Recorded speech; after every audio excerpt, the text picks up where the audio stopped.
સુરતના અડાજણ વિસ્તારમાં Honey Park road પર સાઇડ સ્પોર્ટ્સ નામની દુકાનની સામે રૂપિયાની લેતી દેતીમાં બે જૂથ વચ્ચે મારામારી થઈ હતી.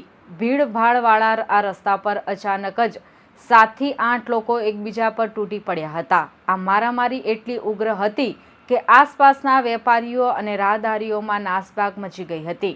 સ્થાનિકોએ આ સમગ્ર ઘટનાના લાઈવ વિડીયો મોબાઈલમાં કેદ કર્યા હતા, જે હવે સોશિયલ મીડિયા પર વાયરલ થઈ રહ્યા છે.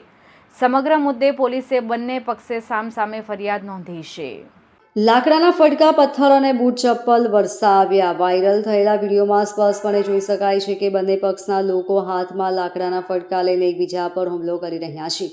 માત્ર લાકડીઓ જ નહીં, પણ રસ્તા પર પડેલા પથ્થરો અને ચપ્પલોથી પણ એકબીજાને માર મારી રહ્યા હતા. આ હિંસક અથડામણને કારણે હનીપાર્ક રોડ પર થોડીવાર માટે ટ્રાફિક જામ થઈ ગયો હતો અને લોકોમાં ભયનો માહોલ સર્જાયો હતો. મારામારીમાં કેટલાકને નાની મોટી ઇજાઓ પહોંચી હોવાનું જાણવા મળી રહ્યું છે.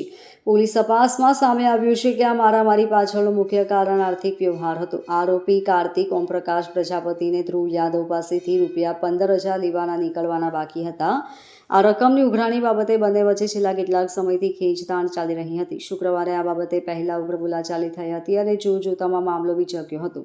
સામાન્ય રકમની લેતી દેતીમાં બંને પક્ષોએ હિંસક સ્વરૂપ ધારણ કરી રસ્તા પર જંગના મેદાન જેવી સ્થિતિ સર્જી દીધી હતી.